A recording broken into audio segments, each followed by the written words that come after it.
Break के बाद एक बार फिर से शो में आपको खुशामदीद कहेंगे। खेल और खिलाड़ी की बात करेंगे नाजरीन। गुज़श्ता रोज़ T20 वर्ल्ड कप के लिए स्क्वाड का ऐलान कर दिया गया। 15 रुकनी स्क्वाड का ऐलान किया गया और जिसमें सरफराज अहमद को शामिल नहीं किया गया।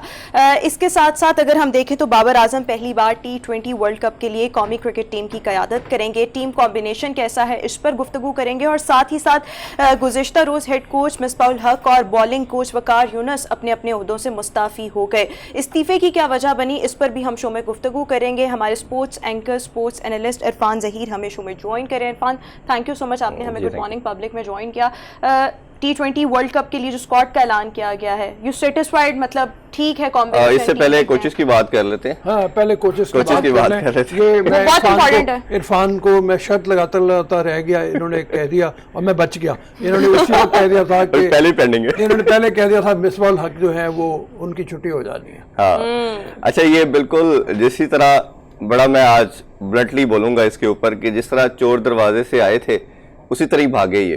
देखें, इसमें जैसे रमीज राजा आए या उससे पहले भी ये बात हो रही थी कि इनको चेंज कर दिया जाए और काफ़ी ज़्यादा ये डिस्कशन गर्दिश कर रही थी और ये मेरा ख्याल था कि शायद ये 2-3 मंथ पहले ही हो जाता अगर पाकिस्तान एक आधी सीरीज पहले हार जाता। अब भी आपको शायद याद होगा जब सरफराज को भी सैक किया गया था तो इन्होंने कहा, वसीम खान ने CEO ने, कि आप रिजाइन दें। तो सरफराज ने दिलेरी की। मैं उसको कॉन्टेक्स्ट के साथ जोड़ना चाह रहा हूँ कि सरफराज ने कहा जी मैं रिजाइन नहीं करूंगा, मेरी परफॉर्मेंस पे बात करें एज ए कैप्टन भी और एज ए प्लेयर भी। रेजिग्नेशन किस चक्कर में? उन्होंने कहा जी आप कर दें, नहीं तो आपकी इंसल्ट होगी, हम सैक कर देंगे। उसने कहा जी यू शुड डू, मैं तो नहीं करूंगा। ये होती दिलेरी कि आप फेस करते हो चीज को। जब आप चोर दरवाजे से आए होते हो और आपके जो CV के ऊपर कोई भी बॉक्सेस आपने टिक नहीं किया होता, आप किसी भी क्राइटेरिया को मीट नहीं कर रहे होते और आके आप कोच भी लगते हो, चीफ सेलेक्टर भी लगते हो, बैटिंग कोच भी लगते हो और आस्ता आस्ता जब आपसे तमाम डेजिग्नेशन छिनते हैं और जिसी तरह आप जो लोग लाए होते हैं जब वो आपको कहते हैं कि आप चले जाए तो फिर आपको जाना पड़ता है। काफी लोग कह रहे थे वर्ल्ड कप के बाद जाना चाहिए था, इस तरह जाना चाहिए था। उनको मैसेज पहले मिल चुका था कि आपने जाना ही है और जैसे डिसीजन पीछे से ऑर्डर आए और उन्होंने उसको किया, यानी रस्मी कार्रवाई कल हुई है। मामला बहुत अरसे से तय और ये इंस्ट्रक्शन ऑब्वियसली 100% पीछे से आ चुकी थी। थोड़ा सा मैं मतलब मादक के साथ मैं ये कह रहा हूँ कि वाकई हकीकत यही है कि वर्ल्ड कप के बाद अब जब यहाँ तक आ गए हुए थे, ये एक डिजास्टर नहीं है कि इस मौके के ऊपर जब आप कोच ही कोई नहीं है और आप वर्ल्ड कप में जाने लगे हैं और मतलब एक तरह के आप टेम्परेरी सा कोच रख के आप उसके ऊपर कर रहे हैं। ये बहुत बड़ी ज्यादती है, आप बिल्कुल ठीक कह रहे हैं, बहुत बड़ी ज्यादती है। आपको वर्ल्ड कप तक कंटिन्यू करना चाहिए था और जो मेरी इंफॉर्मेशन है कि शायद रमीज साहब भी इस पे इंटरेस्टेड थे, रमीज राजा भी, कि वर्ल्ड कप तक चले, करने दें इनको।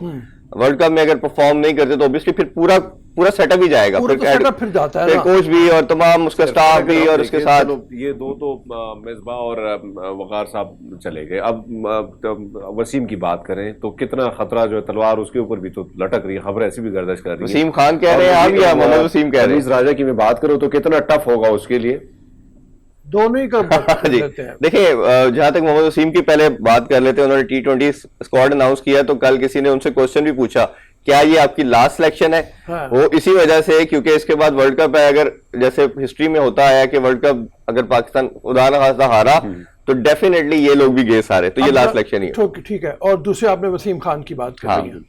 और वसीम खान का भी ये कि जब भी ये भी हिस्ट्री रही है कि जब भी कोई चेयरमैन आता है तो वो अपनी टीम लेके आता है, वो कभी पुरानी टीम के साथ काम नहीं करता। जिस तरह एक कल तो अपने एपिसोड देख ली और अब नेक्स्ट नाम जो मुझे नजर आ रहा है शायद 1-2 मंथ के अंदर शायद वो अपना टेन्योर भी पूरा ना करें, वो वसीम खान ही है।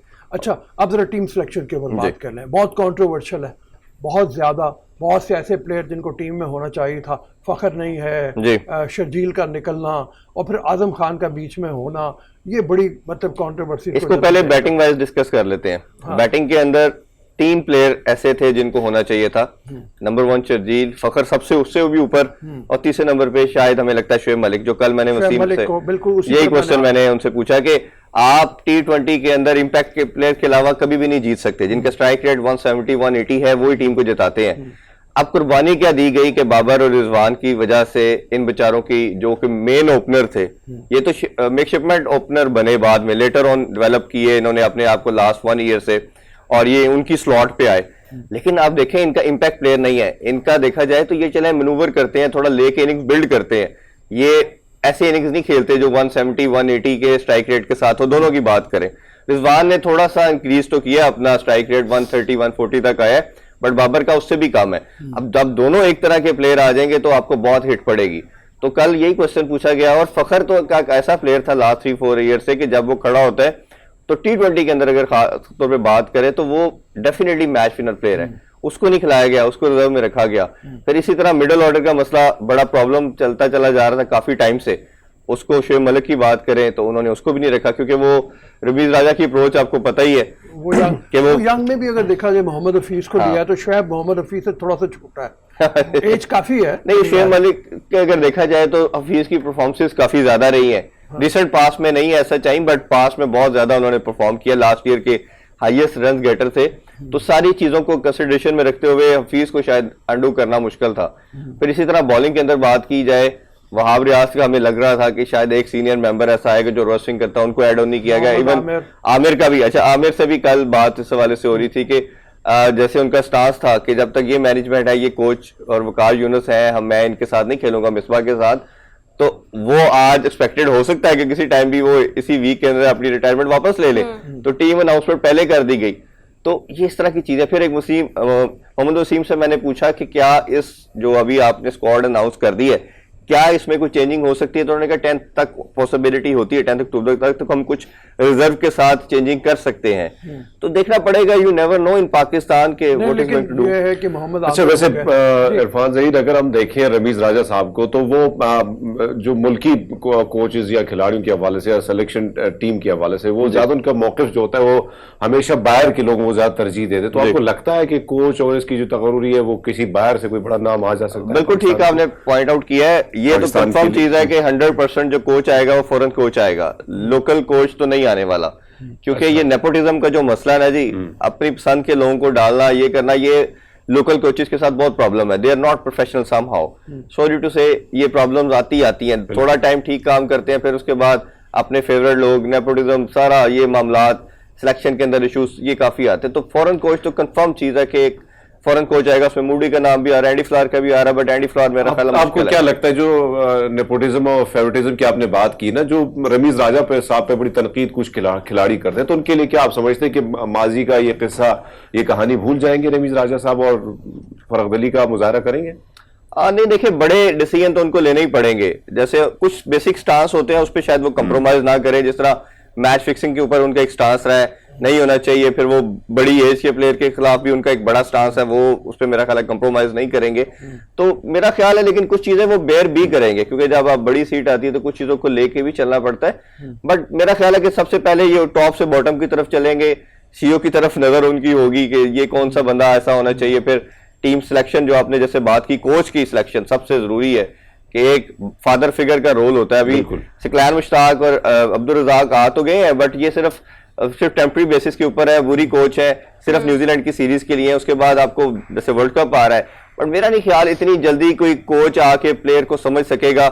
एक एंडी फ्लावर ऐसा नाम जरूर है जिसने, अगर मैं जो 3-4 नाम पढ़ रहा था लिस्ट के अंदर, टीम के साथ भी रहा, और उसने अभी पीएसएल के अंदर भी देखा जी, मिजाज भी समझा, और 7-8 लड़के जो टीम के अंदर अभी खेल रहे हैं इनके साथ काम भी किया हुआ है। तो अगर ऐसा बंदा आ जाए तो मेरा ख्याल है समहाउ इजी हो जाएगा। बट दूसरे पीटर मॉरिसन और ये मूडी, ये इनमें से कोई आया तो बहुत मुश्किल हो जाएगा जेल इन करना लड़कों के साथ। कि मतलब ये है कि रज़ाक का तो सिरे से कोचिंग का उसका भी कोई एक्सपीरियंस नहीं है। नहीं, साल 2 से वो कर रहे हैं खबर केपीके की टीम के साथ है कि वो नेशनल लेवल की टीम को लेके चलना, जिस तरह से मतलब वो सिकलैन का हाल तो है, सिकलैन मुश्ताक का मतलब जी है बिल्कुल। वो इंग्लैंड के साथ भी रहे, वेस्ट इंडीज के साथ भी रही, बांग्लादेश के साथ भी, लेकिन वो जूनियर कोच के तौर पे, असिस्टेंट कोच के तौर पे, हाँ जी, वो तौर पे काम करते रहे। अच्छा इरफान, हमने जितने भी अभी पिछले मैचेस हुए हैं उसमें देखा है कि पाकिस्तान की बैटिंग लाइन ने बिल्कुल परफॉर्म नहीं किया, बहुत ज्यादा सफर किया बैटिंग लाइन ने। अभी जो टीम सिलेक्शन हुई है उसमें आपको लगता है कि बैटिंग के हवाले से जो परफॉर्मेंस है वो बेहतर हो पाएगी? नहीं, बैटिंग तो हम वही बात करें कि बैटिंग तो बिल्कुल ठीक सिलेक्शन ही नहीं हुई। आपने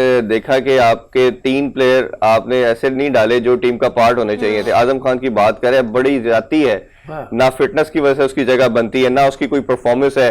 इंग्लैंड के अंदर उसकी ऑलमोस्ट हार्डली 10 की एवरेज थी, ठीक है, वेस्ट इंडीज के अंदर वो खेले ही नहीं। तो किस बेसिस के ऊपर आप डाल रहे हैं? फिर आप उसको, अगर आपने सेकंड कीपर के तौर पे लेके जाना था, सरफराज को आप 1.5-2 साल से सैर करवाते रहे, कुछ भी नहीं खिलाया। तो एक इतना सीजन प्लेयर जो कैप्टन भी रहा हो, उसको हटा के आजम खान को तरजीह देना, फिर आप उसकी जगह पे T20 फॉर्मेट है, शोएब मलिक को, मेरा तो मानना चाहिए कि शोएब मलिक को होना चाहिए था। क्योंकि अगर ये आपकी इंग्लैंड में या न्यूजीलैंड या ऑस्ट्रेलिया में जब वर्ल्ड कप हो रहा होता तो शोएब मलिक नहीं बनता। बड़ी इसमें ओपन सी बात है कि वो बहुत सी पिचेस के ऊपर जहाँ बहुत स्विम करता है उधर वो अच्छा नहीं परफॉर्म करते इस कंडीशन के अंदर। इस टीम सिलेक्शन के साथ आपको लगता है कोई चांस है न्यूजीलैंड के खिलाफ भी जीतने का और वर्ल्ड कप के खिलाफ भी? देखिए इन पाकिस्तान यू नेवर नो, ये बड़ी अनप्रेडिक्टेबल टीम है। वेस्ट इंडीज और पाकिस्तान दोनों को कहा जाता है कि वर्ल्ड की मोस्ट ये अनप्रेडिक्टेबल टीमें हैं, लेकिन अब मेरा ख्याल है अपनी होम ग्राउंड में तो ये जीत जाएंगे। बट वर्ल्ड कप के अंदर जिस तरह का कॉम्बिनेशन ये बना रहे हैं, अब धानी को देखेंगे, इन्होंने कहा जी पीएसएल का बेस्ट बॉलर है, उसको भी रिजर्व में रखा, तो कोई गेम प्लान कोई विजन नजर नहीं आया। यानी कि टीम सिलेक्शन पर आपके रिजर्वेशन जो है पाए जा रहे हैं। बिल्कुल ठीक है, थैंक यू। दुआ जरूर करते हैं कि अल्लाह ताला करे फिर भी कोई मौजा हो और जीते। दुआओं से मौजे से नहीं ना काम चलता, पहले भी ऐसे ही करते हैं।